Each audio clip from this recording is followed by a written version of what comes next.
Welcome back to Love English Lab. I'm Alex, and today we're diving into Speak Like a Native, Secrets for Natural English. If you've ever wished you could sound more relaxed, confident, and natural when you speak English, you're in the right place. Hi everyone, I'm Charlotte. In this lesson, we'll unlock the secrets of natural English greetings, small talk, pronunciation, connected speech, fillers, slang, and confidence-building techniques. These are the skills that make the difference between speaking English and really connecting in English. Exactly. But here's the thing, knowing the words isn't enough. The real challenge starts when you're out in the real world, in a store, at a party, at work, or ordering food at a restaurant, and you need to sound natural right there, in the moment. That's right. Today we're focusing on real-life situations, the kinds of moments where English isn't just something you practice, it's something you use. We'll share the exact phrases, expressions, and vocabulary that native speakers use every day, plus role plays so you can hear and practice them yourself. We'll explore scenarios like shopping in a supermarket, starting conversations at a social event, ordering food at a restaurant, traveling through an airport, and chatting with coworkers in the office. In each one, you'll learn how to sound relaxed, confident, and friendly, just like a native speaker. And remember, sounding natural isn't about being perfect. It's not about having a perfect accent or using advanced words all the time. It's about connecting with people, keeping the conversation flowing, and feeling comfortable when you speak. So if you make mistakes, that's okay. In fact, making mistakes is a sign you're learning and using your English in real situations. We'll also practice techniques like small talk, open questions, connected speech, and casual expressions because those skills will help you in every scenario we explore. So get ready to step into the real world with us. Grab your notebook, listen closely, and imagine yourself in these everyday situations. The more you practice, the more natural you'll sound. Let's start with our first scenario, the supermarket.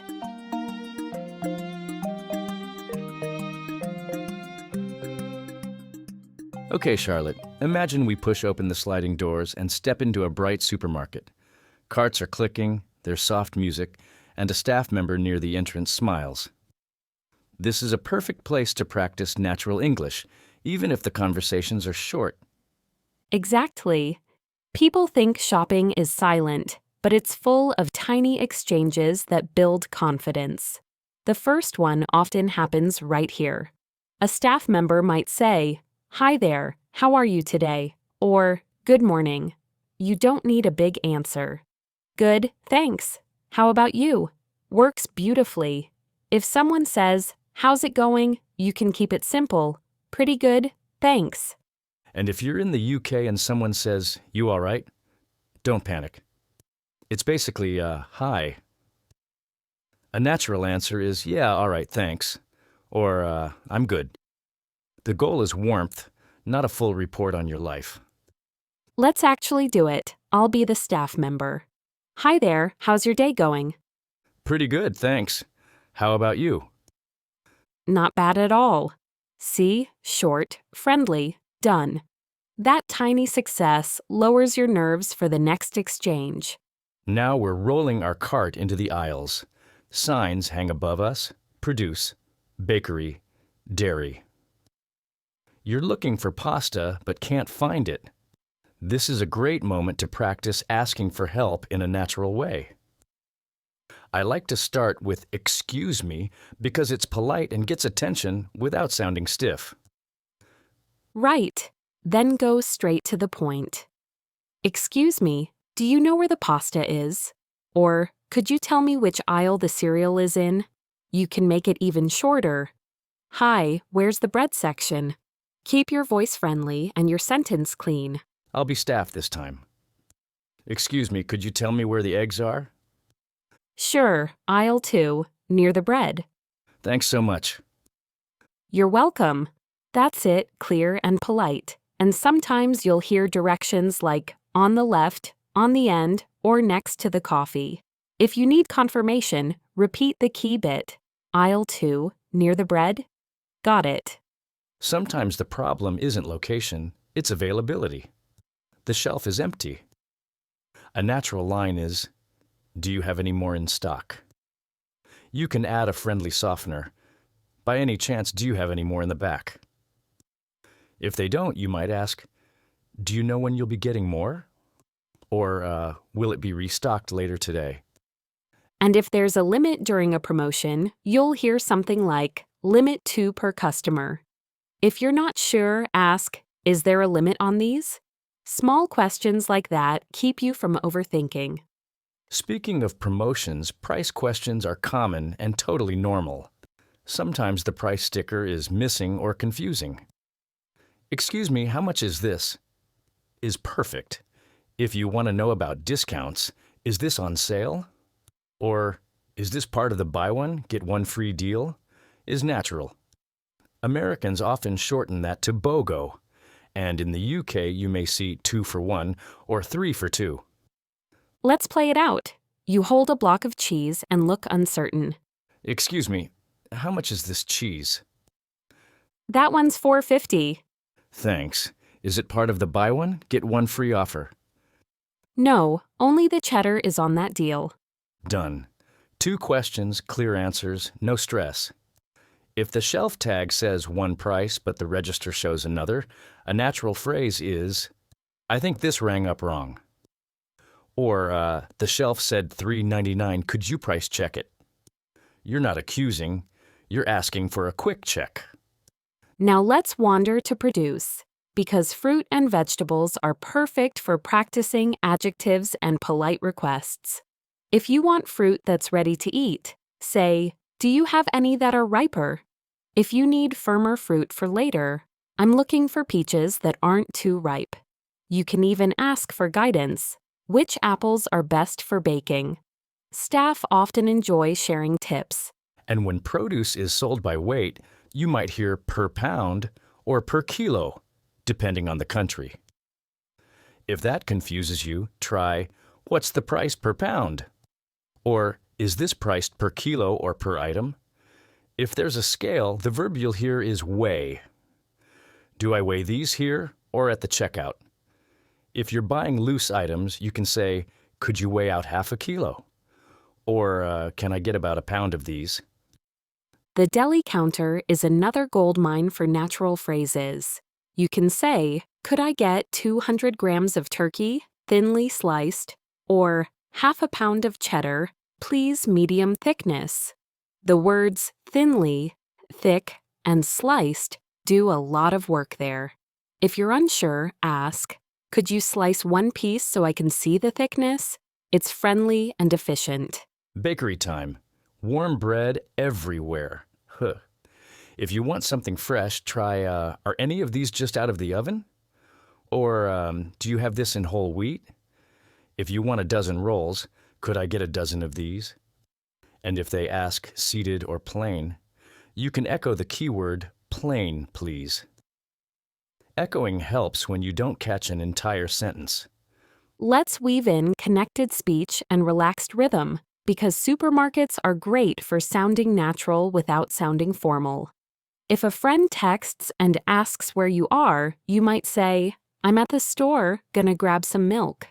That gonna is the real-life spoken version of going to. If a staff member asks if you need help and you don't, a quick, I'm good thanks, or I'm all set thanks is perfect. Keep your tone light. Short phrases carry a lot of meaning. And small talk shows friendliness without pressure. While you're waiting at the meat counter, you might say, busy today, huh? Or, looks like it might rain later. If the other person picks it up, great. If not, you haven't risked anything. Cashiers especially start small talk to make the line feel faster. Before checkout, there's one more practical thing, comparing products naturally. If you're stuck choosing between brands, is there much difference between these two? Is a nice, neutral question. If you care about ingredients, is this the sugar-free version? Or is this gluten-free? If you're watching your budget, which one is better value? Sounds natural and open. And when a product looks similar but you're not sure it's the right one, say, does this work for stainless steel or do I need the other one? The phrase, or do I need the other one, is a gentle way to invite guidance. People respond well to that kind of open-ended question. All right, self-checkout. It feels scary the first time, but it's a perfect place to practice little lines. The machine might say, "Please scan your first item," and if you bring your own bag, you can tell the attendant, "I've got my own bag." In some countries, there's a fee for bags. You can ask, "Is there a charge for bags?" If the machine throws an error like "unexpected item" in the bagging area, don't worry, everyone gets that. Wave to the assistant and say, "Sorry, could you help me clear this?" Payment language is useful everywhere. Card or cash? Gets answered with, "Card, please." If it's contactless, you'll hear, "You can tap when you're ready." That means put your card or phone near the reader. If the chip misbehaves, someone might say, "Could you try tapping instead?" Or try the swipe. If a payment fails, keep your cool. "That's strange, let me try another card." Or, "Can we split it?" Staying calm is part of sounding natural. And the loyalty routine. You'll often hear, "Do you have a loyalty card?" If you do, you can say, "Yes, here it is," or "I can use my phone number." If you don't, "Not yet, can I sign up?" is friendly and practical. Saving a little money feels good and gives you more chances to speak. I'd add the receipt moment because it's a neat way to practice choices. The cashier might ask, "Would you like your receipt in the bag or with you?" You can say, "With me, please," or "In the bag is fine." If you need to return something later, you'll be glad you kept it. Returns have their own phrases. "I'd like to return this." "It's damaged." "I still have the receipt." Or, "Could I get store credit?" Keep your tone calm and your explanation short. Let's stitch a full, natural visit together so listeners can hear the flow. We enter, a staff member smiles, and you go first. "Hi there, how are you today?" Good, thanks. How about you? "Doing well, thanks." Now we're in the aisles. You can't find tomato sauce. Excuse me, could you tell me where the tomato sauce is? Sure, aisle 6, just past the pasta on the left. Great, thanks so much. A minute later, the shelf is almost empty. You look at me and frown. By any chance, do you have any more of this brand in the back? Let me check. Looks like we're out till tomorrow. No worries, thanks for checking. We roll on to the bakery. The smell is amazing. Hi, are any of these loaves just out of the oven? Yes, the whole wheat came out 10 minutes ago. Perfect. Could I get that one, please? Produce now. You pick up avocados, unsure if they're ready. Hey, quick question. Do you have any that are a bit riper? Try these darker ones in the back of the bin. They're softer. Thanks, that helps. Deli counter. You want turkey for sandwiches. Could I get 200 grams of turkey, thinly sliced? Like this? Maybe a little thinner. That's perfect, thanks. We head to self-checkout. The screen blinks. The scale complains. Oh, sorry. Could you help me clear this? I've got my own bag. No problem. You're good to go. Thanks. Time to pay. Card, please. You can tap when you're ready. All set. Could I have the receipt with me, please? Of course. Have a great day. You too. That short journey used greetings, questions, requests, tiny bits of small talk, and a calm tone. None of it needed advanced vocabulary. The magic is rhythm and confidence. And flexibility. If you forget a word, steer around it. Instead of avocados, you can say, "Those green fruits for guacamole." People will still understand. That's paraphrasing, and it keeps the conversation moving. I also like quick response phrases that help you sound engaged. When someone gives directions, got it, perfect, or great thanks, feels warm. When a cashier asks a yes-no question, short answers are natural. Yes, please. No thanks. I'm good. Don't overload the moment with long sentences. And keep an ear out for reductions and linking. In real speech, you'll hear gonna, wanna, and linked sounds like pick it up sounding like pick it up. You don't have to force them, but recognizing them helps you understand people better. If you want to try them, do it in short, comfortable phrases. I'm gonna grab some bread. Do you want to try this one? Culture shows up in tiny choices, too. In some places, you bag your own groceries and move fast so the line flows. In others, a bagger helps and you stand back a bit. If you're unsure, watch the person ahead of you and copy the flow. That quiet observation is a language skill as well. And remember, sounding natural doesn't mean you never make mistakes. If something comes out wrong, just laugh softly and fix it. Sorry, I meant cheddar, not Gouda. That gentle correction is how native speakers talk too. Before we leave, here's a tiny challenge for listeners. On your next supermarket trip, try one new line. Ask where something is, check a price, or make one small comment at checkout like, "Busy day, huh?" Each small success adds up. And if you feel nervous, borrow time with a filler. Excuse me, or sorry, quick question. Those little openings are friendly and give your brain a second to find the words. You're not wasting time, you're creating a natural rhythm.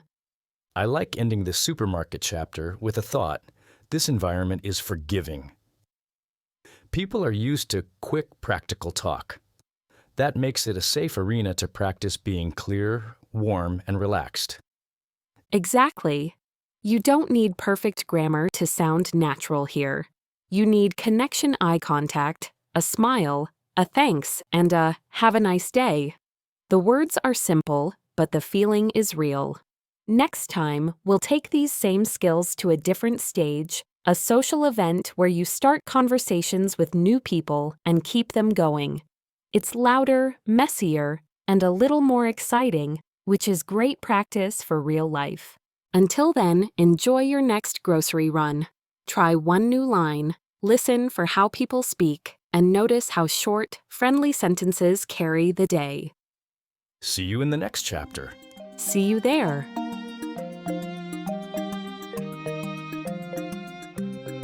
Picture this, Charlotte. We step into a bright apartment with music low, glasses clinking, people chatting in little circles. It's a friendly social event, nothing fancy, but for a lot of learners, this room is scarier than any classroom. Not because the words are hard, but because everything moves fast and feels unpredictable. Exactly. The noise, the quick greetings, the jokes that jump from topic to topic, this is where sounding natural matters most. But it's also where small, simple phrases do a lot of work. I like to think of the first 30 seconds as a warm-up. You walk in, you smile, you make eye contact with the host, and you say something easy like, "Hey, thanks for having me," or "Great place, by the way." You're not trying to impress anyone, you're just starting the engine. And the moment after that is often the hardest when you turn to someone you don't know. I always tell learners to carry 3 or 4 friendly openers they actually like saying. Things like, "Hey, I'm Alex. How do you know the host?" Or, "I'm new here. Have you been to one of these before?" They're simple, but they unlock the door. Let's demonstrate the rhythm. I'll be the new guest, you be someone I don't know. Ready? Ready. Hey, I'm Charlotte. I'm new, how do you know the host? Nice to meet you, Charlotte. I work with Sam. We're on the same project. Oh, cool. What kind of project is it? Data stuff, mostly dashboards. Nothing too glamorous. Do you hear what I did there? I kept it light, a little informal, gave you something to react to. And I followed with an open question. That's the key to keeping it flowing. I could respond, I'm trying to learn more about data, actually. Do you like it? It's friendly and invites a story. If you're nervous, keep your questions short and your tone warm. You don't need fancy vocabulary to sound natural, just curiosity in a gentle voice. Names are a classic stress point. The room is loud, you catch only half the name, and you don't want to seem rude. A natural fix is, sorry I didn't catch your name. Or, could you say your name again? Then repeat it to lock it in. Charlotte got it. If you're unsure of the pronunciation, try, am I saying it right? People appreciate the effort. And if you forget 2 minutes later, you can still recover. I'm so sorry, I'm terrible with names, tell me again. Say it with a little smile. Everyone knows the feeling. The polite honesty is more natural than pretending. Now, small talk. People love to say they hate it, but in a social event, it's the bridge to a real conversation. Weather, music, snacks. The view, any tiny observation, is fair game. Music's good tonight. That dip is dangerous. I love the view from the balcony. These lines don't need deep answers. They just warm the room between you and the other person. Right, and you can add a little follow-up that invites a story. If someone says, yeah, I made the dip, you can go, no way that's yours? What's in it? If they shrug and say, I have no idea who made it, you can pivot, do you cook much? Or, what's your go-to snack when friends come over? If you ever feel stuck, use the party itself as your map. Everything you need is around you. Let's do a longer, natural flow. I'll be you walking up to a stranger. Go for it. Hey, I'm Alex. I don't think we've met. Hi, I'm Charlotte. Nice to meet you. Nice to meet you too. How do you know Sam? We used to be neighbors, actually. I moved last year, but we kept in touch. That's cool. I love neighbors who become actual friends. Did you like the old place? It was tiny, but the street had great coffee. Say no more. A good coffee shop makes a neighborhood. See the rhythm? Short lines, light humor, tiny personal details. Nothing heavy yet, but the door's open for a story. Listeners often ask, how do I join a group conversation without being awkward? Step 1 is to stand close enough to show you're interested, but not so close that you interrupt. Step 2 is to listen for 10 or 15 seconds. Find the topic. Step 3 is a soft entry line that recognizes the flow. Oh, sorry, are you talking about travel? Or, I've done that hike, it's brutal after the second mile. Then pause. Let someone make space for you. When they do, step in gently. Let's role-play a group. You're talking to someone about weekend plans, and I drift closer, listening. We're thinking of hitting the trail early Saturday. Sorry, are you talking about the Northridge Trail? Yeah, exactly. I did it last month. The first half is easy, but that last climb, totally worth it for the view, though. Good to know. What time did you start? We got there around 8. Later gets busy. See how I slipped in and then stepped back? I didn't take over. I added value and gave you a question to continue. Exiting a conversation gracefully is another skill that makes you sound native. You don't need excuses. You need a kind wrap-up. It was great meeting you, gonna grab some water. Or, I'm gonna say hi to a friend, but I'll catch you later. The phrase, I'll let you mingle, is a nice, generous exit. And if you want to continue later, attach a tiny future.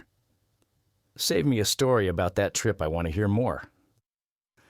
And if you're on the receiving end and want to free someone without making them feel trapped, you can say, I'll let you grab a drink, I loved hearing about your project.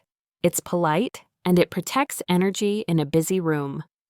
Misunderstandings happen constantly at events, noise, accents, fast jokes. Natural repair language is your friend.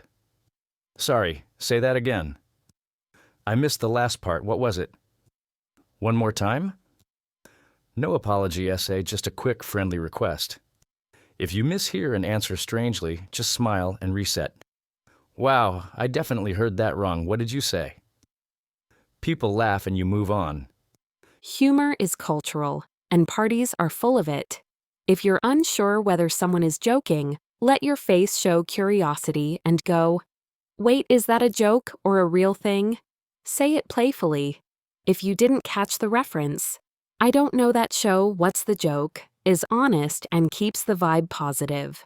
You don't have to pretend to know everything to sound natural. Let's practice an opener that many learners fear, walking up to a group of 3. I'm the group. You join. "Hey, mind if I join you for a minute?" Of course, jump in.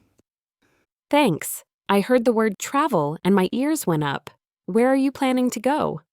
We were arguing about beach versus mountains.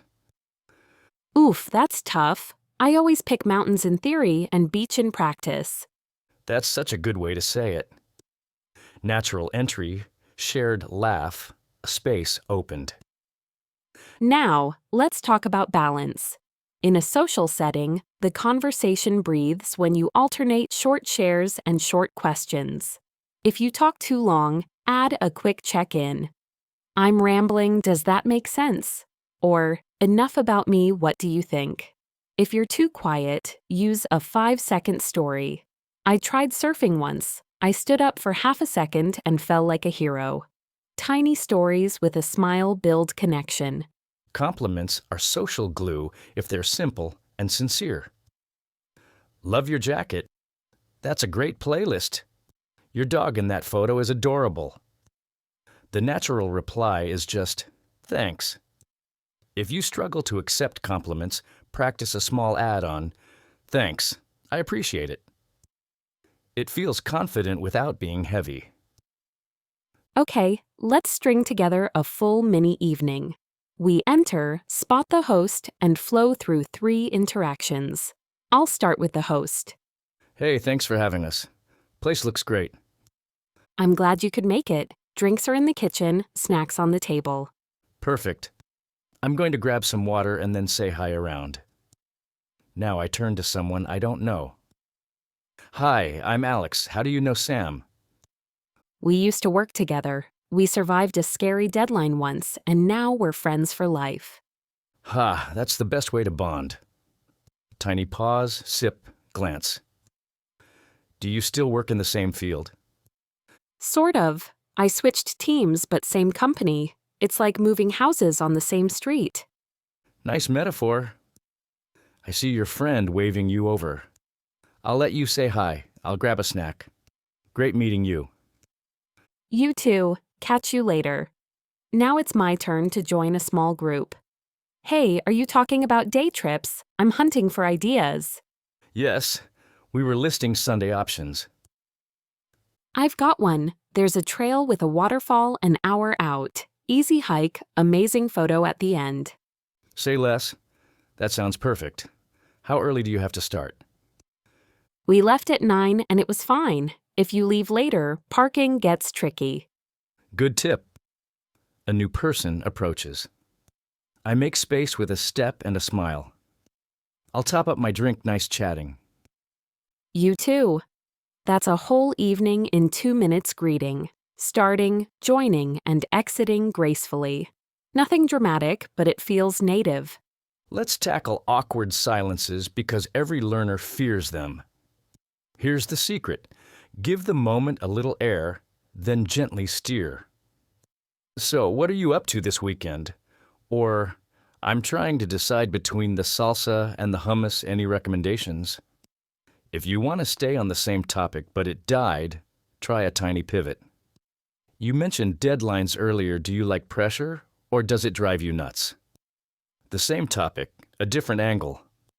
And if the silence belongs to the other person, maybe they're shy, help them with options. I always blank on weekend plans. Do you like movies, or are you more of an outdoors person? Questions with 2 or 3 choices are easier to answer in a noisy room. It's not a test, it's a friendly hand. Politeness softeners make you sound natural when you ask for something. Could I squeeze in and grab some water? With a small gesture and a smile is perfect. If you bump someone, sorry about that is enough. No long apology. If someone bumps you, all good keeps the mood light. Cultural distance also matters.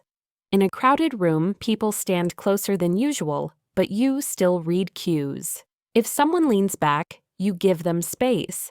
If someone leans in, you can step a little closer. You don't need words to be polite. Your body can do the listening. Let's practice disagreeing without killing the vibe. I'll say something. You gently disagree. Ready. I think small talk is pointless. I get why it feels that way. For me, it's like a warm-up 10 minutes of easy talk, then the good stuff shows up. That, I get why, acknowledges you, and the reframe keeps things kind. Perfect. Now a classic. You didn't catch a joke, but you want to stay in. I'll toss a line with a reference. You respond naturally. Try me. We ended up in a Great British Bake-Off situation with those cupcakes. I don't know that show well. Does that mean it turned into a friendly competition? Exactly. Timed chaos, lots of sugar. You didn't fake it. You bridged the gap with a guess and a smile. Wrapping up the night can be another mini performance. If you want to keep a connection, try.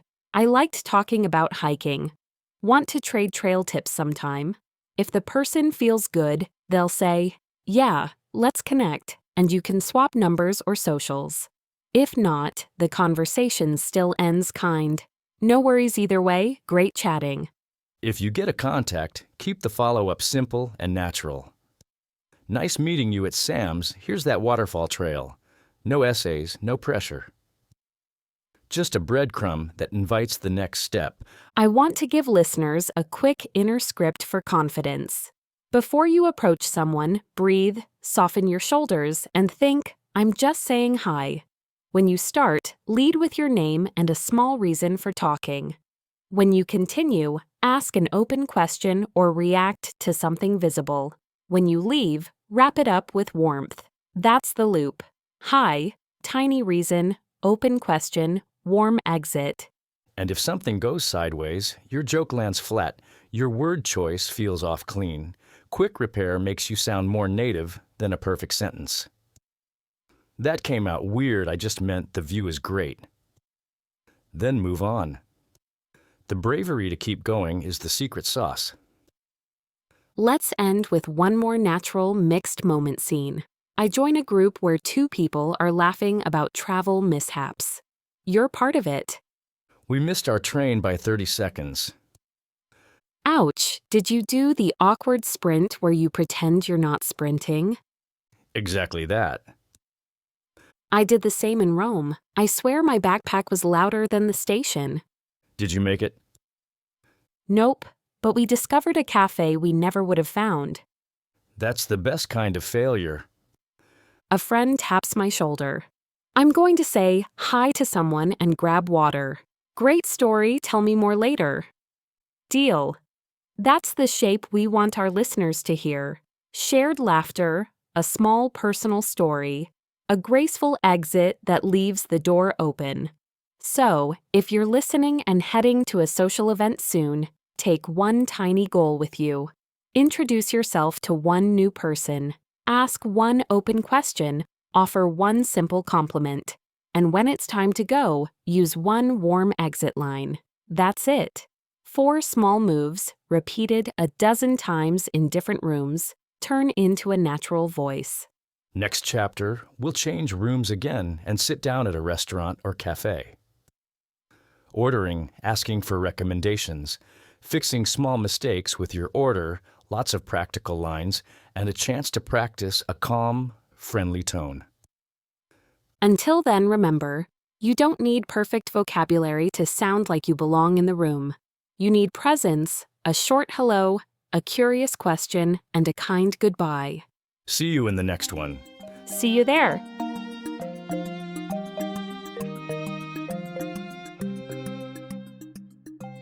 Picture this, Charlotte. We push open the door to a busy place that smells like coffee and warm bread. In one corner, there's a chalkboard full of specials. In another, there's a small line at the counter, and straight ahead, there's a host stand for the restaurant side. This is where a lot of learners freeze, not because the words are difficult, but because the choices and the pace make everything feel fast. Exactly. The noise, the clinking plates, the quick questions for here or to go, table for how many, sparkling or still, they come rapid fire. But if you carry a few calm, natural lines, the whole experience slows down. I like starting with the host stand because that first exchange sets the tone. You walk up, smile, and say, "Hi, table for two, please." Or, if you booked ahead, "Hi, reservation under Charlotte at 7. And if they ask, "Do you have a reservation?" The natural answer isn't a long story, it's just, "Not yet, is there a wait?" Then you get a number, maybe 10 minutes. You can follow with a simple preference if you have one. A booth if possible, or by the window if there's space. If there isn't, that's fine. First available works is a very relaxed line. When there's a wait, the host might say, "We'll text you when it's ready," or, "You're welcome to wait at the bar."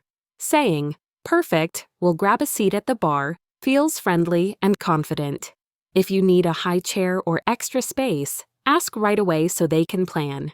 "Could we get a high chair?" Or, "Is there a quieter corner?" Let's try a quick host moment. I'll be the host, you be you. "Hi there, do you have a reservation?" "Hi, reservation under Charlotte for 2 at 7. "Perfect, you're right on time. Any seating preference?" A booth would be great if you have one. If not, first available is fine. "We've got a booth. This way." And just like that, we're seated. Coats off, menus open, water arrives. Water questions are so simple, but they catch people off guard. If the server asks, "Still or sparkling?" and you want tap, you can say, "Tap water is perfect, thanks," or "Just water's great." If you do want sparkling, "Sparkling, please," is enough. In some places, they'll ask about ice and lemon. "With ice and lemon?" "No ice, please," or "With lemon, thanks," keeps it clear. Then comes timing. Many learners feel pressure to order immediately. You can buy time naturally. "We'll need a couple more minutes," or "Could we have a minute?" When you're ready, you don't need a speech, just eye contact and "We're ready to order." If you only want to start with drinks, try, "We'll start with drinks and keep looking at the menu." And the "What do you recommend?" question is a great conversation starter with the server. If you're torn between two dishes, say it. "I'm deciding between the salmon and the risotto. What would you pick?" People answer honestly when you make it that specific. Let's do a natural ordering moment. You can be the server. "Hi there, can I get you started with any drinks?" "Yes, please. I'll have a lemonade, no ice. And we'll need a few more minutes for food." "Of course. Take your time." I come back. "How are we doing ready to order?" "We're ready. For me, the grilled chicken, could I get the dressing on the side? And instead of fries, could I do a side salad?" Absolutely. Any allergy concerns I should know about? "No allergies. Medium spice is great, though nothing too hot." Got it. And for you? "She'll do the salmon. Please, could that be cooked medium?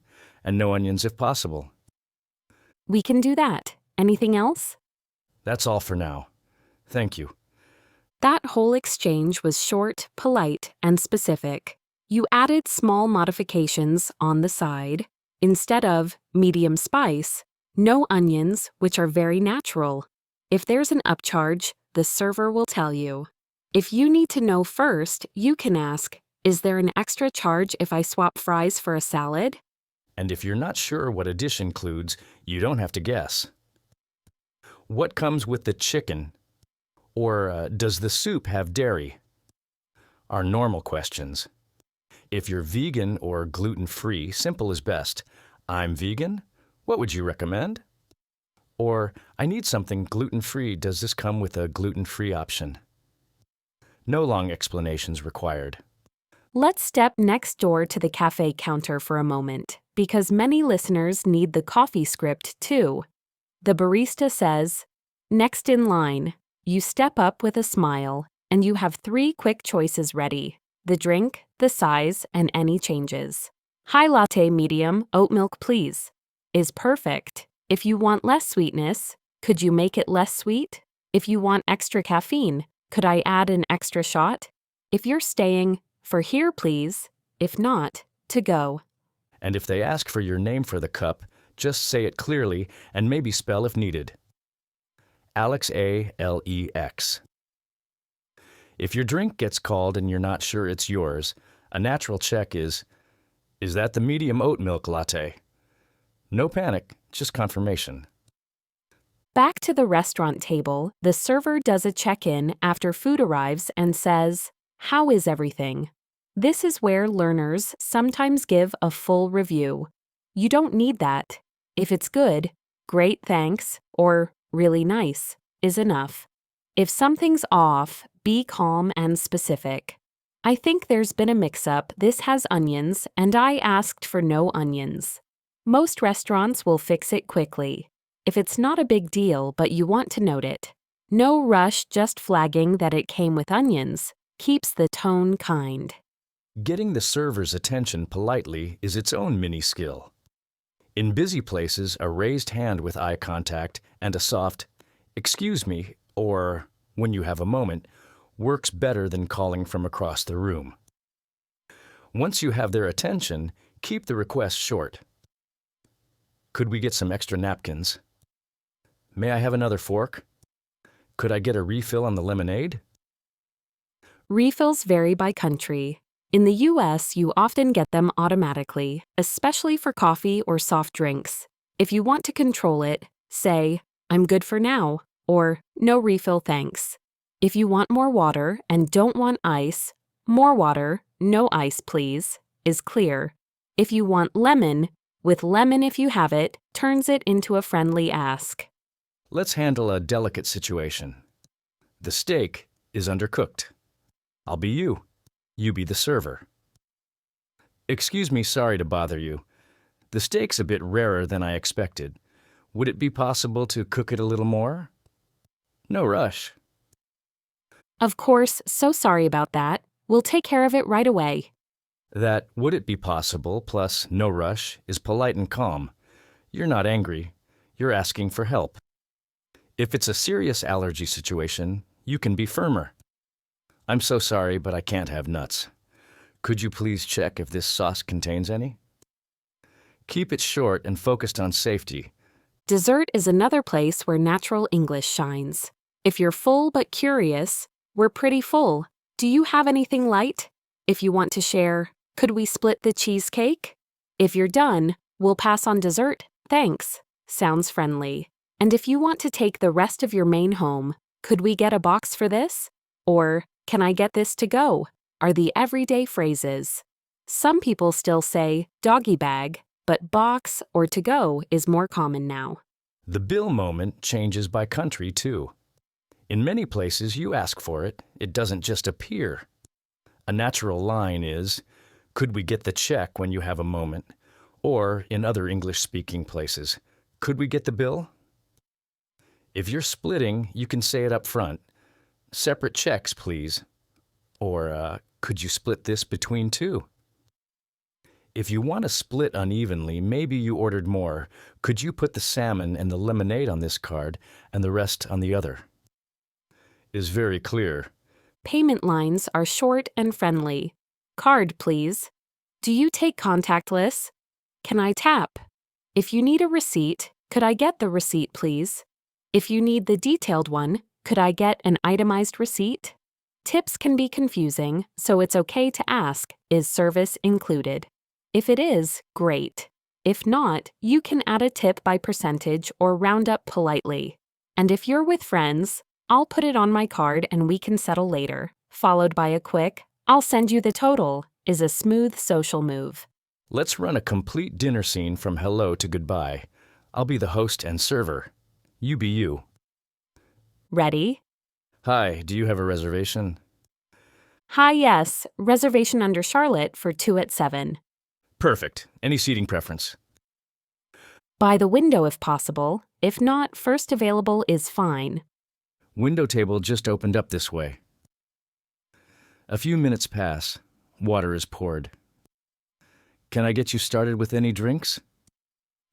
I'll have a sparkling water with lemon, and he'll do a lemonade, no ice. We'll need a couple more minutes for food. Of course, take your time. I return. How are we doing ready to order? We're ready. I'll have the salmon medium, no onions if possible. Could I swap the mashed potatoes for a side salad, dressing on the side? Absolutely. Any allergy concerns? No allergies. And for you? He'll have the grilled chicken medium spice, and could he get a side salad instead of fries? We can do that. Anything else right now? That's all, thanks. Food arrives. How is everything? Really nice, thank you. A moment later. Excuse me when you have a second, could we get a few extra napkins? Of course. Later. Any dessert tonight? We're pretty full, maybe we'll share something light. What would you recommend? The lemon tart is light and not too sweet. Let's share that, please. Great choice. After dessert. Anything else? We're good, thanks. Could we get the check when you have a moment? Separate checks would be great. Sure thing. I return. You can tap when you're ready. Thanks. Could I get the receipt, please? Absolutely. Have a great evening. You too. Thanks for everything. That's the shape listeners can aim for. Brief, friendly lines. Small, specific requests. Calm timing. Nothing sounded scripted because you kept sentences short and you matched the pace of the room. And if something goes wrong, a delay, a wrong dish, a spill, the same calm structure helps. Start with a gentle signal. Excuse me, add the observation. I think this is the risotto, and I ordered the salmon. Add the request. Would it be possible to switch? Add patience if you can. No rush. The tone does half the work. Let's give the cafe one more pass, because many learners live there. You enter the line, pick a drink in your head before it's your turn, and lead with the core. High cappuccino medium for here. If you need decaf, it's a 2-word ad on decaf cappuccino. If you want a milk change, oat milk please. If you want temperature control, extra hot please. Or if it's iced, light ice. If you want less sweetness, you can say not too sweet. Or could you make it half sweet? And if you hear a question you don't catch size, names can be confusing, ask for a translation to simple words. Is that small, medium, or large? No one minds. When your cup appears on the counter and the barista calls your name, a quick, "Thank you, have a good one," makes the exchange feel warm. If the drink isn't right, be specific but gentle. Sorry, this one's iced and I ordered it hot. Or, I asked for decaf. Could we switch it? Keep your voice friendly and your sentence short. There's also the for here versus to-go rhythm in cafes and casual spots. If you want proper plates and cups, for here sets that up. If you want a takeout container or paper cup, to-go is the signal. If you change your mind, could I get a lid for this? Or actually, could I get this to go? It happens all the time. One more tiny set of lines that sound native in food places. No worries, all good, and you're all set. If someone apologizes for a delay and you're fine, no worries, no rush, tells them you're patient. If they bring extra napkins and say, "Here you go," a small, "perfect thanks," lands well. And when the server says, "You're all set," it's your cue that the need is handled. I like to give listeners a tiny script for confidence before they walk into any cafe or restaurant. Step 1. Breathe and pick the first sentence. For the host, "Hi, table for 2." For the barista, "Hi, medium latte to go." Step 2. If you need time, take it. We'll need a minute, or 1 second, please. Step 3. Be specific with small requests. No onions, dressing on the side, less sweet, light ice. Step 4. End warmly. Thanks so much. Have a great day. These little anchors make the whole experience feel slower and friendlier. And remember, you don't need perfect vocabulary to sound natural around food. You need clarity and a relaxed tone. If you forget a word, describe it. That sauce with the herbs, or the bread that comes with the soup, or the green one that's not too spicy. People understand. Half of natural English is gentle, confident guessing. Before we wrap, let's do one last mini scene that mixes restaurant and cafe energy so listeners can hear the cadence. We'll start at the counter. Next in line. Hi, Americano, medium for here, and a blueberry muffin. Name for the order? Alex. Anything else? That's it. Actually, could you make the Americano a little less strong? I'll top it with some hot water. Perfect, thanks. 10 minutes later, we cross to the restaurant side for lunch. High table for two. Yes, please, by the window if possible. We can do that. Menus for you. A beat passes. When you have a moment, could we get tap water with lemon? Of course. Later. Ready to order? We are. I'll do the chicken bowl, no onions, medium spice, dressing on the side. Got it. And the soup of the day, does it have dairy? It does. Okay, I'll skip the soup then.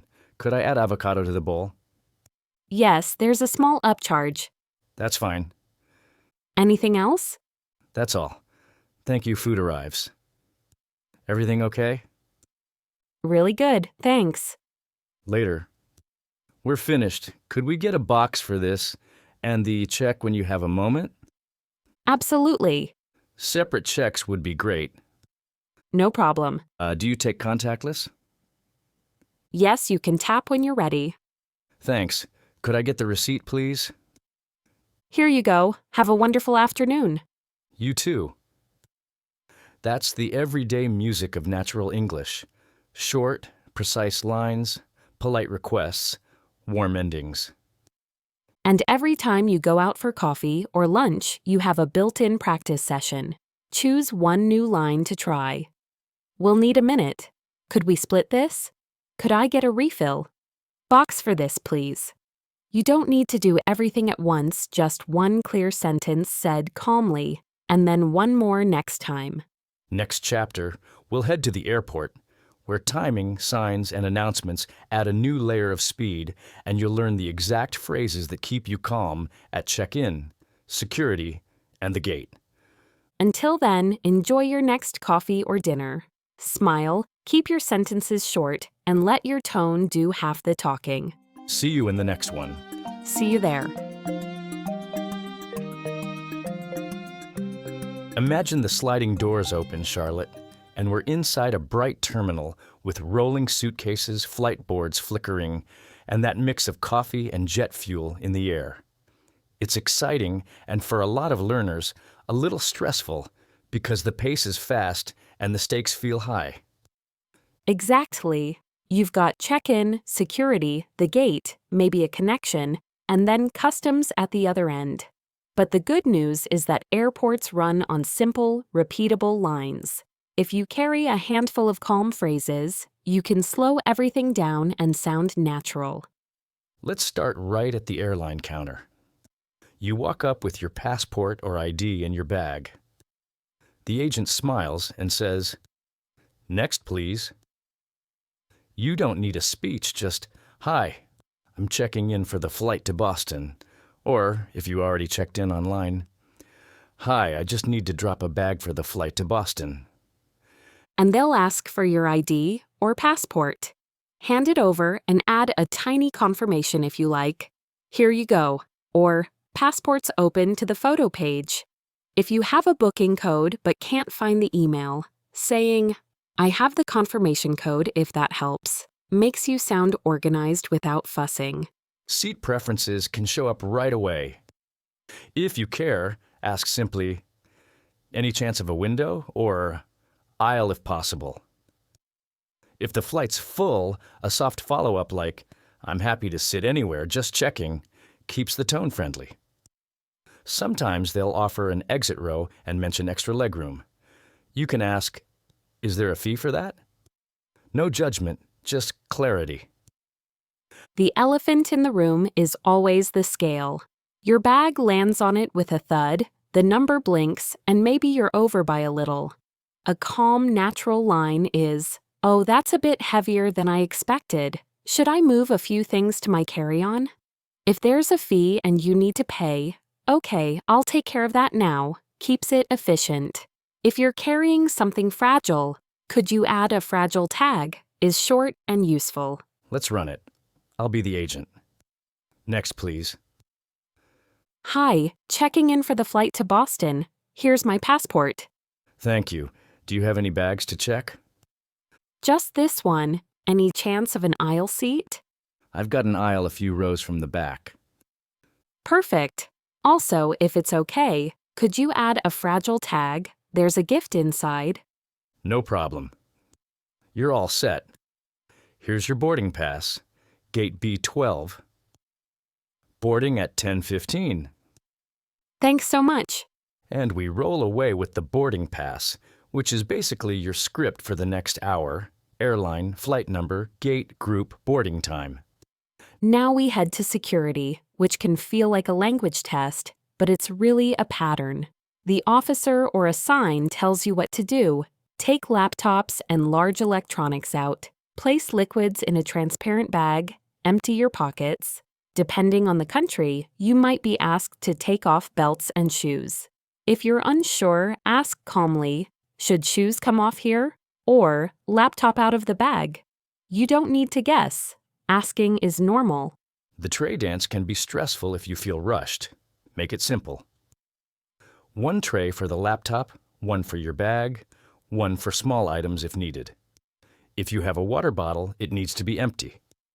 If you forgot, I'll dump the water and come right back, is the fix. If an officer asks if you have liquids, answer like a human, just a small toiletries bag, or no liquids. Let's speak it out. Good morning, laptop out? And the officer says, yes, and any tablets.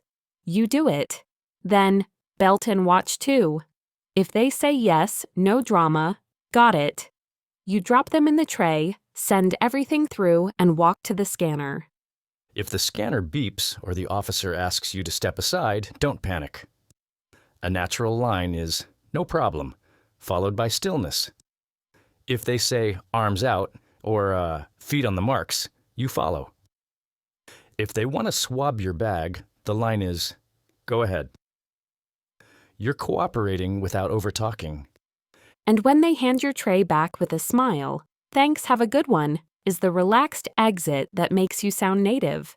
We're post-security, and the big board is our friend. You find your flight and check the gate. If you don't see it, excuse me, which way is B12? Is perfect. If the gate changes, the agent at any desk will help. Hi, has the gate for Flight 482 to Boston changed? Short, polite, efficient. People often worry about time. You can ask, is the flight on time? Or, what time does boarding start? And if you have a tight connection, tell the gate agent early, I have a short connection in New York, could I be seated closer to the front if possible? If they can help, they will. If not, you still sounded calm and clear. Let's add the delay scenario because it happens. The screen flips to delayed and the crowd sighs. You walk to the desk and say, hi, do you know the new departure time? If you'll miss a connection, add, I have a connection to Toronto. What's the best way to rebook if we arrive late? You're not demanding, you're planning. If the delay is long, sometimes there are vouchers. Asking, are meal vouchers being offered for this delay, is natural. If the agent says no, thanks for checking, keeps the tone kind. Agents deal with a lot. Calm voices get calmer answers. We should do a full gate moment. I'll be the agent. Hello.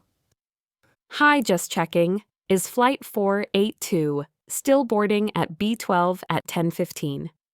We're running about 20 minutes behind, boarding at 10:35. Thanks for the update. Also, I have a tight connection seat closer to the front would help if anything opens up. I'll make a note and see what I can do. Really appreciate it. Then the boarding call, pre-boarding for families and those needing extra time, then groups. When your group is called, have your pass and ID ready. If your carry-on looks big, be prepared for a gate check.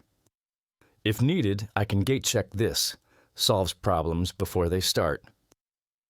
On the jet bridge, you'll hear little requests like, please place smaller items under the seat and larger bags in the overhead. If the bin above your row is full, ask a neighbor, mind if I use this one? Or ask a flight attendant, is there space a few rows up? Keep it friendly. If someone needs a seat swap, the natural negotiation is, would you be open to switching? I'm in 12A and my partner is here. If you're not comfortable, it's okay to say, I'm sorry, I prefer to keep this seat. Short, calm lines make everything smoother. If you need headphones, do you have any available? If you need water before service, when you have a moment, could I get some water? If you're cold, do you happen to have a blanket? Even if the answer is no, your tone was native and polite. In the air, announcements move quickly, but you can always ask a flight attendant to clarify, could you repeat the arrival gate for connections? Or, what's the best way to reach Terminal C on arrival? Timing matters, so ask when they're passing by, not during a safety demo. Landing in a new country means immigration. The officer's questions are predictable. Purpose of visit, length of stay, where you'll stay. Short answers win. Tourism, 7 days. Staying at the Riverside Hotel. If they ask if you've been here before, first time, or yes, last year. If you're visiting family for a week. If they ask about funds or a return ticket, answer plainly without storytelling. Customs after that can be as simple as a sign that says nothing to declare. If someone stops you, honest and brief is best. No food, just clothes and gifts. Or, one sealed box of chocolates. If you're carrying something you're unsure about, ask beforehand at the airline counter or read the arrival form carefully. Natural English here is careful, not casual, because rules matter. Baggage claim is a chorus of wheels on tile. The screens show carousel numbers. If you're lost, excuse me, which carousel is for Flight 482 from Boston? Gets you the answer. If your bag doesn't show up, you go to the airline desk with your baggage tag.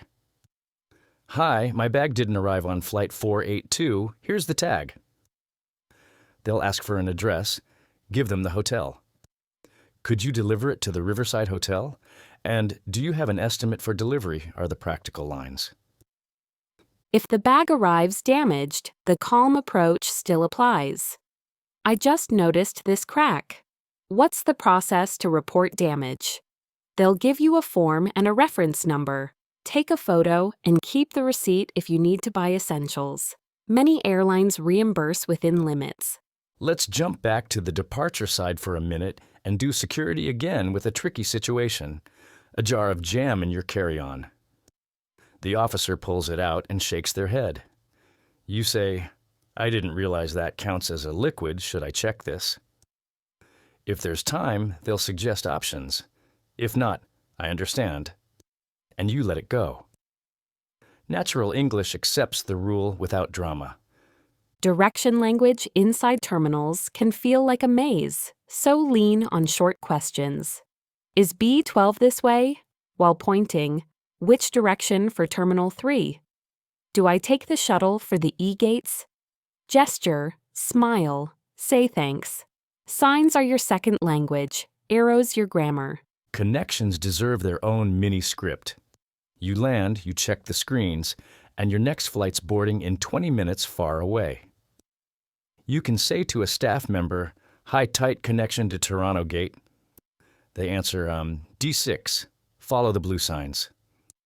You repeat, D6, blue signs thank you. And you're moving.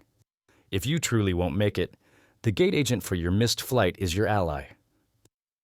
Hi, I missed the connection from 482. Could you help me with the next available option?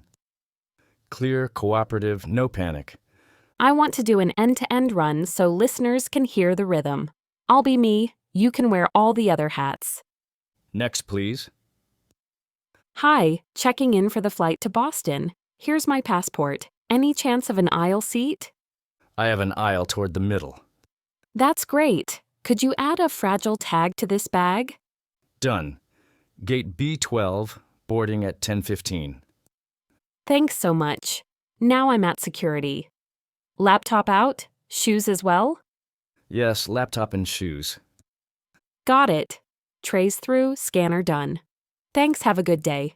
I check the board. Hi, has gate B12 changed for flight 482? Still B12, boarding on time. Appreciate it. At the gate, hi, if any seat opens closer to the front, I have a tight connection. If not, no worries.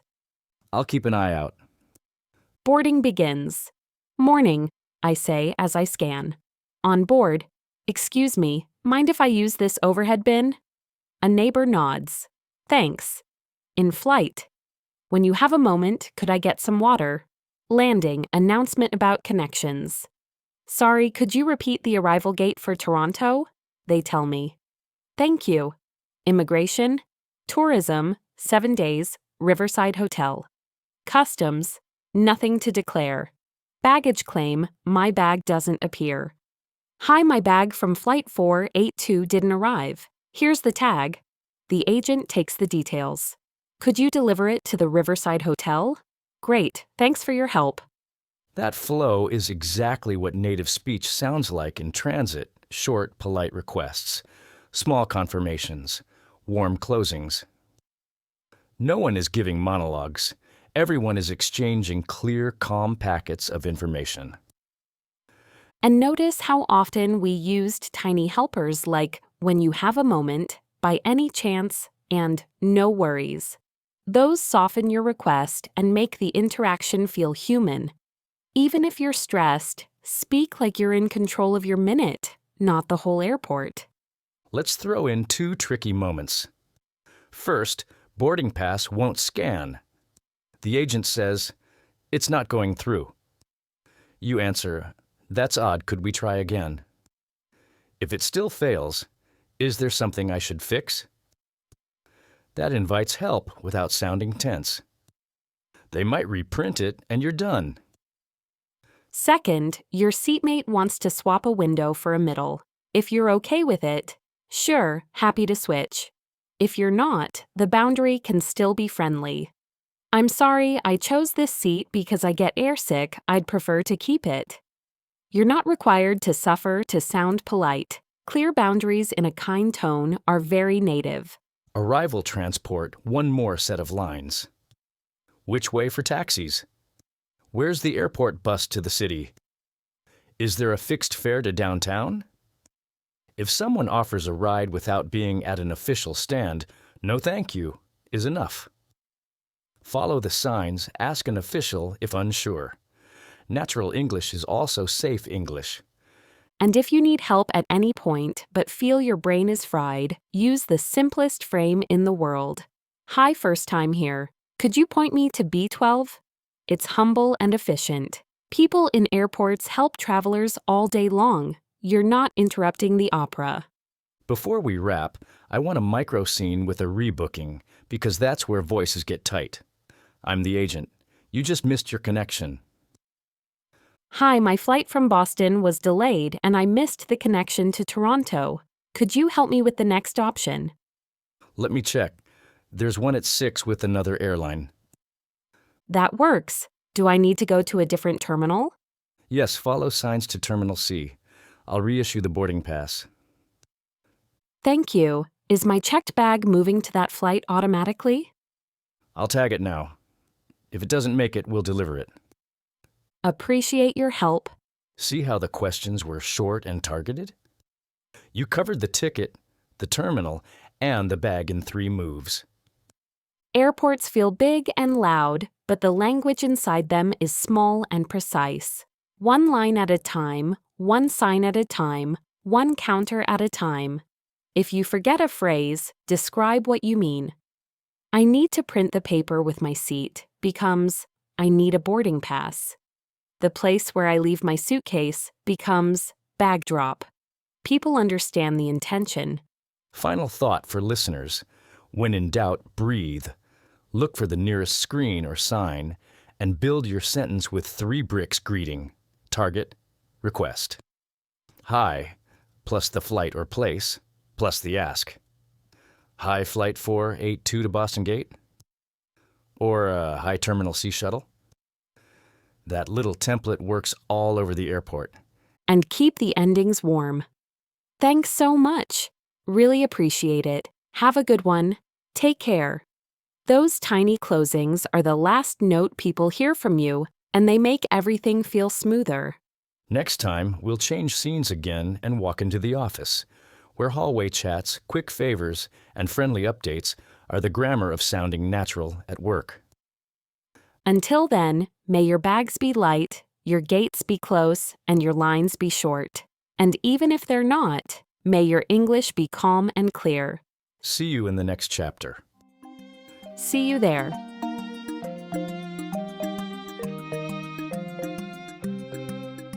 Picture this, Charlotte. Elevator doors open, laptops under arms, a hum of keyboards, and quiet conversations.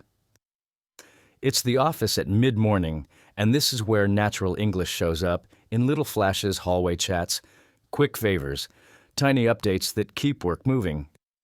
Exactly. People think work English is all formal emails and long meetings, but most of the day is small, human moments. You step into the corridor, someone walks by with coffee, and the whole tone of the day is set by 3 words. Morning, how's everything? And the reply doesn't need a report. Morning, going well, how about you? If you're busy, you can add a soft hint without sounding negative. Good, a bit packed, but good. It's honest and still light. Let's walk to our desks and do a hallway scene. You pass me, I'm heading to a stand-up. Morning, Charlotte. How's your day going so far? Hey, pretty good. I'm jumping into stand-up now. You? Same here. Quick thing after stand-up. Could I borrow 5 minutes? I want your eyes on a slide. Sure, ping me when you're free. There it is already, 2 very office native moves, asking for 5 minutes, and ping me, which is our casual way to say, send me a quick message. And I like your eyes on a slide. It's friendly and precise. Not help me with my entire life, just look at this one thing. At your desk, there's a polite way to get help without sounding demanding. Could you give me a hand when you have a moment? Then pause because when you have a moment gives the other person room to breathe. I'll answer the way people do when they want to help but need to manage time. Absolutely. Can we do 10 minutes after 11? Notice I didn't say, I'm busy. I offered a concrete time. Now quick updates. This is the heartbeat of sounding professional and natural. I'll pop by and keep it short. Quick update. I'm almost done with the report. I'll send it by end of day. No drama, just a promise with a time. If you want to soften end of day, you can use by EOD in messages. But out loud, I often say, by the end of the day. And if your plan changes, don't hide. Be clear. Heads up, I'm running a bit behind. I'll send a first draft by 4 and the final by 6. That heads up is native and respectful. Scheduling is an art in the office. The polite openers are small. Are you free around 3? Or does 3 work for a quick sync? If it doesn't, the friendly push is, I can do 4 if that helps. Or, happy to move to tomorrow. A quick sync just means a short meeting to get aligned. And if we need to keep the calendar clean, we can propose a message instead. Could we handle this on chat? I think it's 2 questions. That doesn't mean you're avoiding people. It means you're protecting focus. Let's jump to the daily stand-up. I'll go first so learners hear a compact rhythm.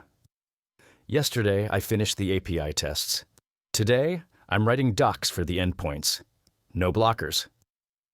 That's the shape. What you did, what you'll do, what's in the way. I'll do one with a small blocker. Yesterday, I cleaned up the dashboard filters. Today, I'll add exports. One blocker, I need access to the new data source. Then I look at you. Alex, could you help me get that access? A stand-up isn't therapy, it's a map. After stand-up, we slide into a quick desk chat. I've got feedback on your slide. If I say this is wrong, that's harsh and not useful. Natural feedback is specific and kind. I love the structure. One tiny tweak, the title's a bit long, maybe results at a glance. That phrase, one tiny tweak, or one small thing, makes feedback easier to hear. And I can respond in a native way that shows openness. Good call, I'll shorten it. If I disagree, I won't fight. I'll ask for a reason kindly. I see your point. My worry is losing the nuance. Do you think key results still lands? We're collaborating, not competing. Meetings need their own sound. At the start, the host sets the tone. Thanks for making time. 2 goals today: decide on the launch date and confirm the scope. Short, clear, forward. If someone drifts off topic, you can bring it back gently. Let's park that and circle back at the end. Or, good point, can we capture that as a follow-up?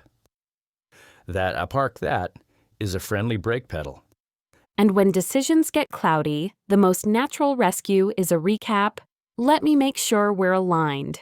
We're moving the launch to the 15th, we'll keep the beta small, and Alex will draft the announcement. Did I miss anything? A recap is confidence without ego. When you need clarification, the polite way is short. Just to clarify, are we aiming for Friday or Monday? Or, so the priority is the mobile bug, not the feature. That just to clarify is the key that opens the door without sounding challenging. Let's role-play a tiny moment of pushback. You suggest changing the scope a day before launch. I'll respond the way a professional does when they disagree but want to stay warm. I think we should add social sign-in before launch. I get why that's tempting. My concern is risk this late in the week. Could we ship as planned and line up social sign-in for the next patch? Hear the shape? I validated your idea, named the risk, proposed a path. And I can accept without losing energy. Fair point, let's keep launch clean and queue it next. If I really need it, I can ask for a compromise. What if we add the button but hide it behind a flag? Now we're solving, not arguing. Remote calls have their own language. Before the meeting, hey, can you hear me? During, you're on mute, which everyone hears daily. When you want to show something, let me share my screen, then a quick, can you see this? If someone's frozen, the line is, I think you're frozen, maybe try turning video off. No blame, just help. And when the call is messy, a natural reset is, let's do a quick recap and action items. Then, short sentences. Charlotte will send the draft by 3. I'll review by end of day. We'll confirm tomorrow. If you're not sure who owns something, who's taking point on the email, that taking point means who's responsible. Coffee machine moments are where culture lives. You don't need a script, just a tiny opener. How's your week treating you? Or surviving the sprint? If someone looks tired, a gentle, long night with a smile invites a story without prying. If they don't want to talk, they'll keep it short and you mirror that. Asking for help across teams can be scary. Keep it specific and time-bound. Could you sanity check this query? It's 2 minutes. Or, would you have 10 minutes today to look at the API response? Sanity check just means a quick look to make sure nothing obvious is wrong. And if you're the one getting asked but you're swamped, a natural boundary is, happy to, could we do it after lunch? Or, I can do 5 minutes now. Or 20 later, what's better? You're offering options, not a wall. When you hand work to someone, don't vanish. A clean handoff sounds like this. Here's the latest build, notes are in the doc, and the only open question is the error copy. If anything breaks, ping me.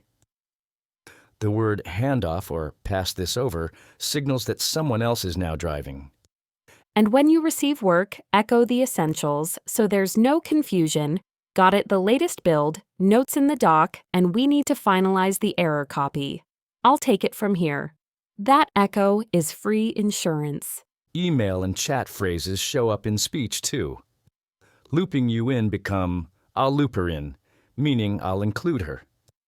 Flagging means calling attention, flagging one risk. Flagging a nit, where nit is a tiny comment. If something just needs to be seen, not answered, we say, for visibility only. I'll do an in-person flag so people hear the tone. Flagging one thing before you send this, the second paragraph mentions a date we changed. No drama, just a little flag to save pain later. The office is also where we fix mistakes. The fastest path to trust is simple ownership.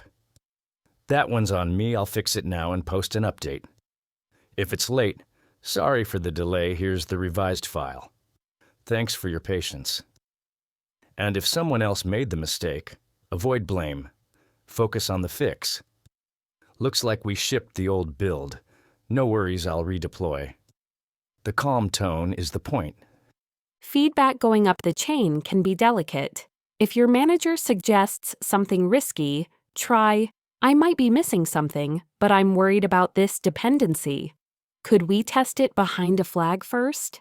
You're not saying no, you're saying, let's be safe. Celebrating wins is part of sounding natural at work. A quick nice work on the demo clean and clear or a great save on the bug lifts the room. If someone compliments you, thanks, that means a lot, or appreciate it, is confident and short. Let's string a full day together so listeners hear the office music from morning to evening. We'll start at 9. Morning, how's everything? Morning, good, a bit packed, but good. Totally, quick update. Doc's draft is ready. I'll send it after stand-up. Perfect, I'll review by noon. Stand-up happens. Yesterday, tests done. Today, Doc's polish. Blockers, none. Yesterday, filters cleaned up. Today, exports. Blocker, need access to the new data source. I'll get you that access after stand-up. Thanks. After stand-up, you stop by my desk. Could you give me a hand when you have a moment? 2 slides. Absolutely, 10 minutes after 11? Works for me. 11:10. One tiny tweak. Titles long, maybe results at a glance. Good call, I'll shorten it. Noon. Heads up, I'm running 5 minutes late on the review. I'll send notes by 12:15. No worries, thank you. Early afternoon, planning meeting. You open. Thanks for making time. 2 goals, confirm the launch date and scope. We drift. You bring us back. Let's park the design brainstorm and circle back at the end. Mid-meeting, I gently push back. I get why social sign-in is tempting. My concern is risk this late. Could we ship clean and line it up for the next patch? Fair point, let's cue it next. You recap, aligned, launch on the 15th, beta stays small. I draft the announcement. Charlotte finalizes exports. Anything missing? We nod. Great 30 minutes well spent. Afternoon call with the vendor. Can you hear me? You say. I'm on mute. You rescue me with a smile. Alex, you might be on mute. I laugh. Unmute. There we go. Let me share my screen. We hit a lag. You say, I think you're frozen. Try turning video off. We do a quick recap at the end. Next steps. Vendor sends pricing. We review by Friday. We choose Monday. Late afternoon coffee machine. How's your week treating you? Surviving the sprint. You? Same, tiny win, the export bug is finally gone. We share a grin and walk back lighter. Last hour, I hand off a piece to you. Here's the latest build. Notes are in the doc. Only open question is the error copy. If anything breaks, ping me. Got it. I'll take it from here and loop you in if I hit anything weird. 5:30, you send a friendly close. Quick end of day update, exports done, notes posted, no blockers for tomorrow. I reply with a short thank you. Appreciate it, nice work today. And that's a day. Tiny sentences doing real work. We should also give learners the language for saying no without burning bridges. If you can't take something on, try, I'm at capacity today. Could we move this to tomorrow? Or, I can do a quick skim now, or a deep review in the morning, which would you prefer? You're still helpful, you're just honest about what fits. And if priorities clash, ask for the stack to be clarified. Happy to tackle this, does it bump the dashboard fix? Or should I keep that first? One question, two tasks, one decision. Clear, calm, native. Time zones bring their own rhythm. If a teammate is far away, a natural opener is, "Good morning from my side, how's your evening going?" Then, be generous with async. No rush to reply whenever you're back online. It reads as kindness because it is. When you need to capture a decision fast, but you're not in the same room, try a voice note or a short message. Quick recap, we're choosing option B. Launching on the 15th. If I misunderstood, tell me, and I'll fix it. You're inviting correction without defensiveness. Conflict happens in the office too. When it shows up, strip the heat and stay specific. I felt rushed in the meeting next time. Could we slow the decision or gather the data first? Use I for your experience. Ask for a concrete behavior. That's natural, respectful English at work. And when someone gives you hard feedback, the most native thing you can say is, "Thanks for telling me, I'll fix it." If you need detail, add, "Could you show me where it went off?" That combination, gratitude plus curiosity, builds trust. If you're listening and you want homework, pick one tiny move for tomorrow. Say, "Morning, how's everything?" to someone you don't usually talk to. Ask, "Are you free around 3 for a quick sync?" when you need help. End a meeting with, "Let me recap to make sure we're aligned." Or send a 5-sentence update at the end of the day. One small practice at a time is how your voice becomes natural. Next, we'll wrap the whole series with final thoughts. How these everyday moves connect across the supermarket, the party, the cafe, the airport, and the office. And how to keep building your confidence from here. Until then, take a breath before each conversation, keep your sentences short, let your tone be kind, and trust that clarity beats complexity. See you in the final chapter. See you there.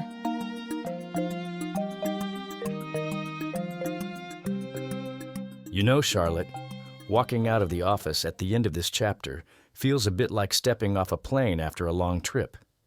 We've been to the supermarket, the party, the cafe and restaurant, the airport, and the office. And somehow the language in all those places sounds like the same music, short, calm lines that keep things moving. That's the thing I love most about natural English. It isn't about big speeches. It's about those tiny moments where you connect. A warm hello at the door. A quick question that opens a conversation. A softener that makes a request feel kind. A little recap that turns confusion into clarity. Put enough of those in a day, and suddenly you sound like you belong anywhere. If someone asked me what makes the biggest difference in speaking naturally, I'd say it's not about using fancy vocabulary or longer sentences, it's about timing. We slowed the room down. We gave ourselves space to think. We learned to let small phrases do big jobs. And we stopped trying to win the conversation. We started trying to share it. That makes everything easier. When you greet a cashier with a simple, "Hi there," When you step into a circle at a party with, "Mind if I join you for a minute?" When you tell a server, "We'll need a couple more minutes." When you ask a gate agent, "Any update on boarding?"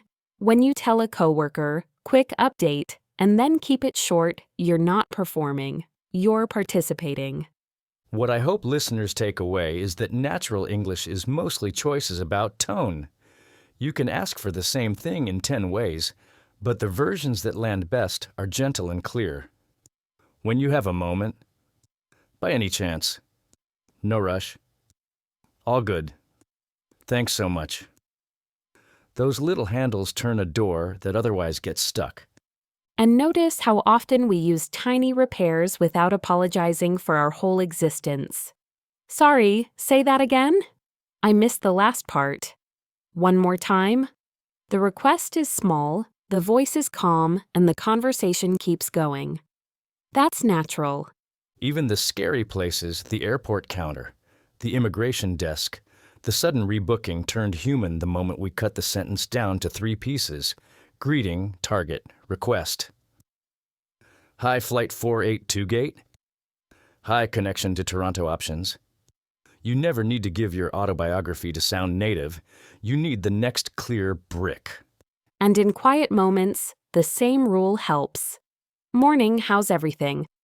Heads up, I'm running a bit behind. Quick question, does Friday still work?" Short questions that respect time are like a secret pass into every room.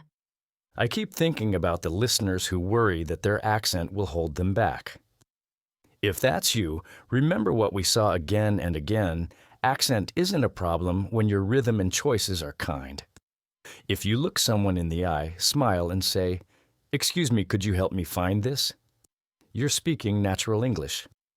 The accent is you. The connection is the language.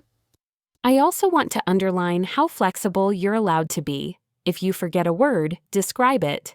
If the joke flies past you, ask what it means. If you join a group and realize you don't have much to add, listen for a minute and offer one clean line, then step back with a "Great chatting, catch you later." That exit is as native as any entrance. There's a tiny habit I wish everyone would try this week. Pick one short phrase for each place you visit and decide to use it once. At the store, "Excuse me, where can I find, at a cafe, for here please," or "less sweet if possible." At the office, quick update, followed by one sentence. At the party, "How do you know the host?" At the airport, "Is the flight on time?" When you repeat a line a few times in real life, it becomes muscle memory. And if a moment goes sideways, your coffee comes iced when you wanted it hot, you mishear a name 3 times, your boarding pass doesn't scan lean on the same calm structure. "Sorry, this should be hot. Could we switch it?" "I'm so sorry. Tell me your name one more time." "That's odd. Could we try again?" You're not begging. You're not upset. You're just steering. We also practice little ways to keep conversations light without being fake. At the register, "Busy today, huh?" At a party, "Music's good tonight." At the office, "Surviving the sprint?" None of those require a perfect answer. They just warm the room enough for the next sentence. And we kept returning to recaps because they're magic. In busy spaces, a recap is a gift. So, salmon medium, no onions, salad on the side right. Aligned, launch on the 15th, small beta, Alex drafts the note. Tourism, 7 days, Riverside Hotel. That little mirror makes people relax. It says, "I heard you." If I could give one more nudge, it's this. Practice out loud, not in your head out loud. Choose 2 or 3 lines and say them once or twice before you walk in. "Could I get a table for 2? Is this on sale? Mind if I join you? Could I get a refill? Quick sync at 3. The first time you say something should not be the moment you need it. And celebrate small wins. You asked where the pasta was and understood the answer. Win. You joined a group for 30 seconds and didn't freeze. Win. You sent a 2-sentence recap that saved an email thread? Win. Those tiny victories stack up faster than you think. I like that we never asked anyone to be perfect. We asked them to be present, to breathe before the sentence, to put kindness into the first word and clarity into the last one, to let silence be a tool, not a failure. It's funny, by focusing on supermarkets and flights and coffees and hallway chats, we ended up teaching something bigger than vocabulary. We taught how to enter a space, how to read it, how to make room for someone else, and how to leave things a little clearer than you found them. That's what natural speech does. If you're listening and wondering what comes next, the answer is practice in the wild. Take the lines we used and try one today. Then try a new one tomorrow. Keep a tiny note on your phone with 3 phrases you like. Swap them out as they become easy. You don't need 1,000 expressions. You need a few you'll actually use. And keep your ear out for the music of speech, the way people link words, shave sounds, and soften edges. You'll hear gonna and wanna, but you'll also hear the melody of questions rising and statements settling. Copy the rhythm, not the speed. Clarity beats fast every time. Before we say goodbye, I want to replay the journey in one breath so it sticks. We walked into a store and asked where things were, paid, and left with a warm, "Have a great day." We walked into a party and said our names, asked open questions, joined and left gracefully. And we sat down at a restaurant, ordered with small tweaks, fixed tiny mistakes, paid with a "Could we get the check?" We crossed the airport with gate numbers and calm requests, and we found our bags or the desk that would find them for us. We took the elevator to the office and used mornings, quick updates, gentle boundaries, and clean recaps to keep work human. And underneath all of that, we kept repeating the same theme: short, kind, clear. If you build those 3 into your voice, you don't need to sound like anyone else to sound like a native. You just need to sound like you, steady, friendly, and ready to keep the conversation going. If you ever feel stuck, come back to any chapter and rehearse one scene. Pick a line, say it out loud, and carry it into your day. That's how fluency gets built, one line at a time. Until we meet again, be kind to yourself, be curious with others, and keep your words simple and warm. And remember, keep it short, kind, and clear, and you'll always sound natural. Take one phrase from today, use it out loud, and watch your English grow. If you enjoyed this lesson, subscribe to Love English Lab and join us for more ways to make English part of your everyday life. We'll see you in the next lesson. See you soon.